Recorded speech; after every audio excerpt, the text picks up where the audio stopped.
All right, welcome back to All Cars Y'all. I am John. It is time for another Motorweek retro review reaction, and the Motorweek gods have blessed us these past few weeks. I mean, we've done the Audi 5000, a Chevy Citation, a Chevy Celebrity, and this week, the 1984 Dodge 600 ES. That's a Euro Sport. Yes, this is a K car. And I can't wait to get into it. So, as always, grab that beverage of choice. We've got some caffeinated coffee today. And sit in that comfy chair. Take a little trip down memory lane with me. Is made possible by Auto Value and Bumper to Bumper and TireRack.com. Back in the here and now, we have the Dodge 600 ES Sports Sedan. A car that first showed up last model year as part of Chrysler's e-car lineup. This year, it's a perfect example of how Detroit is changing, and for the better. It used to be that new Detroit models would stay pretty much the same mechanically throughout their lives, even if they had obvious shortcomings. But now, engineers start working on refining new models almost before the first examples hit the streets. And in the case of the 1984 600 ES, the extra effort has really paid off. Okay, so right off the bat, I don't like it. I mean, just the front styling. Let's just talk about the front styling here for a minute. I'm not a fan. The E platform was a stretched and lengthened K platform, and this was meant to compete against the GM, would that be A bodies, like the Chevy Celebrity and things like that. And it doesn't have, I feel silly kind of saying it, it doesn't have that kind of presence. Now, this actually looks more like one of the front-engine rear-wheel drive Oldsmobile or Buicks in the headlights. But what, I don't know. It looks like a slightly bigger K car, but they put this beak on it. And I don't love it. It certainly doesn't look like a premium sedan. It doesn't look like a sports sedan. It just looks a little awkward to me. Let's see what else they do here. If there was anything found lacking in last year's Dodge 600 ES, it was the anemic drivetrain, but no more. Now the base 2.2-liter engine sports a throttle body fuel injection and 5% more horsepower at 99. And with this car's new turbocharged version at 142 horses, acceleration performance is outstanding. Our quarter-mile test produced a very quick time of 16.8 seconds at 79. That's 3 seconds less and 11 miles per hour faster than our 83 non-turboed test car. You know, I gotta say, that's, going from your base wheezy K-car engine to throttle body to get nearly 100 horsepower that's a really big jump. That's pretty impressive. And not bad times. Not bad times. Chrysler has also made 15 detailed changes to the previously balky, vague, and very rubbery 5-speed shift linkage. It's now much more precise. It's still not the best we've found in any front-wheel drive car, but at least it now lends itself to far more positive gear changes. It helped mightily in a 40 to 55 passing time of only 3.7 seconds, to say nothing of a true sports car-like 0 to 60 time of 10.2 seconds, a big improvement. Okay, that's honestly kind of funny saying that that is sports car-like, when nowadays we complain if our SUV can't do 0 to 60 in 6 seconds. That's progress for you right there. But engineering changes didn't stop with the engine and transmission. Handling was a high point before. Now it's also been refined. The new car continues to corner very well for a sedan, but now there's far less strain on the chassis. Before, hard turns or fat bumps produced a lot of thumps and creaks throughout the body. Chrysler has now improved the chassis attachments for the front McPherson struts, so vibration from the shocks dissipates along a different path than those from the springs. It's called isostrut, and it works. The power-assisted front disc rear drum brakes, however, remain mostly unaltered. Stops from 55 averaged a short 125 feet. Chrysler's e-cars have much less tendency for tail swing than most front-drive cars, but there is some premature rear brake lockup. Interesting. That overall, I'm still not excited exactly by this car, but a solid performer. I can absolutely see why someone would look positively on this car. As for the exterior, changes on the '84 Dodge 600 ES are minor. The most noticeable are the attractive wraparound taillights. In general, we like the e-car's long but concise styling. The black-walled, high-performance radials and minimum use of chrome allow one excess, the fake front fender louvers. They actually add to the overall look rather than just cause clutter. Well, and I would like to say, I don't... The more I look at this car, I'm not getting more fond of it. Maybe that's the best way to put it. Again, the front, it just looks like they stretched it in front of that front wheel and then put a beak on it. I do like the two fake louvers behind the front wheel well. I think it adds a little something to it. Vaguely reminiscent of when Buick did portholes. The rest of it, I don't know. It doesn't look sporty. It doesn't look like it's really going to compete against anything from Europe, but it also doesn't look as nice as, well, honestly, as the GM cars. I don't think it looks as nice as the GM cars. As much as I don't like the little pointed beak on this, I would say if you go look at that, I think it was a 83 Celebrity we just did a retro review reaction on. I do think this is a more handsome face because it looks more like the Regal or the Oldsmobile,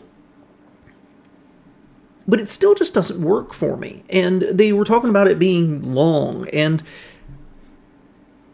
I don't know, there's something with the proportions here that just don't work for me. And then when you start to look at the details, like around the rear door here, it just, lots of funny little things going on with that sloping trunk. I mean, you know, there's a Sapporo vibe here. There's just a lot of things going on, and it doesn't ever pull together to something that either looks sporty or looks upscale to me.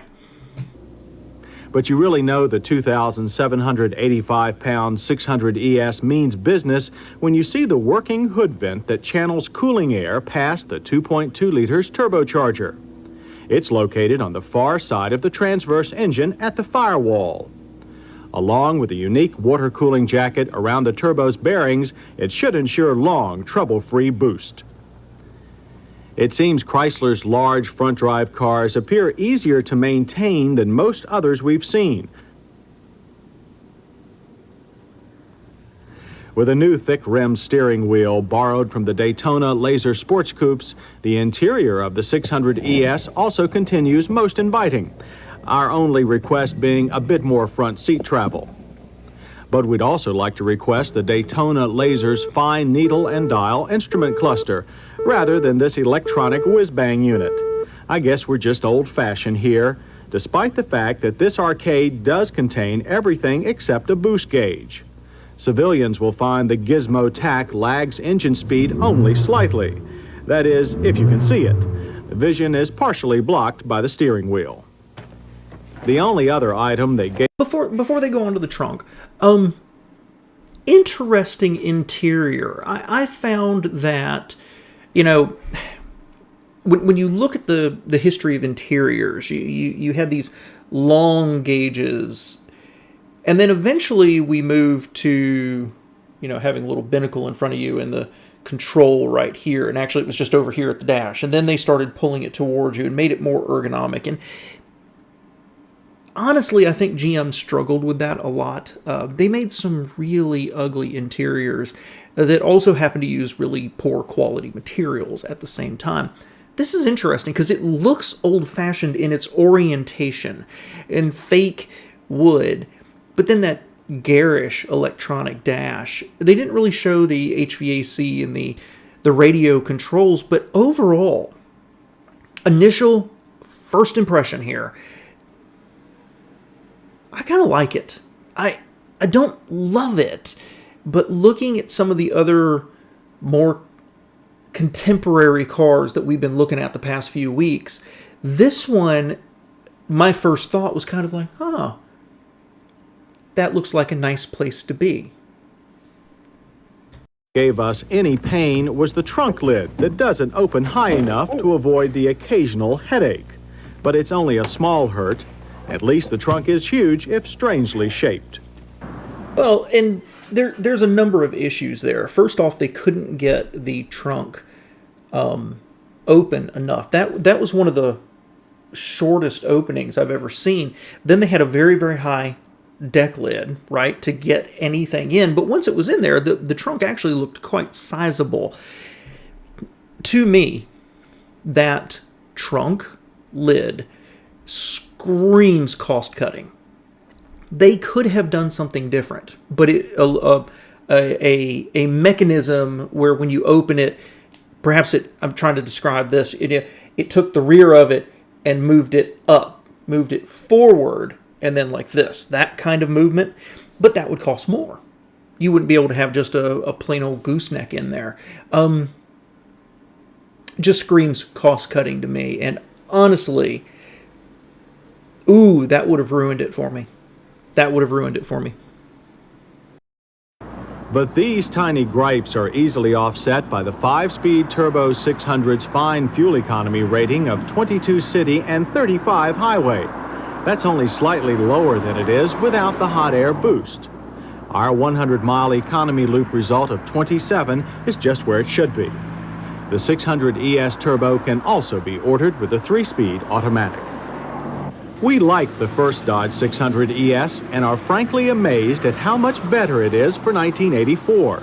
It rides better, goes faster, with fine handling and acceptable brakes. With a base price for the turbo model of $10,135 and our loaded car at $13,118, the Dodge 600 ES, with its combination of high technology and performance, is even more affordably desirable. Interesting. That was a really strong ending there from them, saying how much better it is and how much they really liked it. Just sitting here looking at it, and everything they covered were relatively minor criticisms that they came up with. Not having enough seat travel on the front seat, right? But I can't get over the styling on it. This is supposed to be one of the larger cars. They actually used similar wording in there. And while it seems to have performed well, that price, wish they'd done a comparison with what else was on the market, because that doesn't sound like any kind of bargain to me. Certainly at their $13,000 price range. But I just don't like the styling. And it's close. It's close because, again, I had an 83 Buick Regal, and this kind of reminds me of that at the front, except it's got that stupid beak on it. And then the proportions on the car, it looks narrow, but also a little long, and things are slopey and also square at the same time. I don't love it.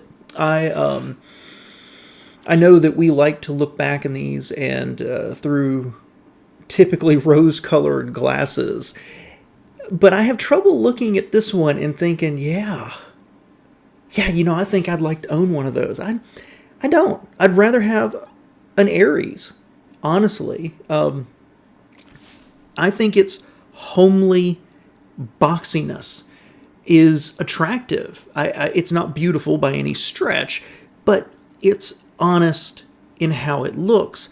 This it looks like a Pretender. That's what it looks like to me. Now, maybe it was wonderful, and maybe if I drove my Buick and this back to back, I'd be like, man, the Dodge is really nice. But sitting here today looking back, I can think of a bunch of other cars I'd rather have than this one. Cool to do a K car. I wish they had more of them. certainly would love to do an Aries or a Reliant from, 81, 82, something like that. But this one just leaves me a little cool. Let me know what you think below, guys. I appreciate you being here.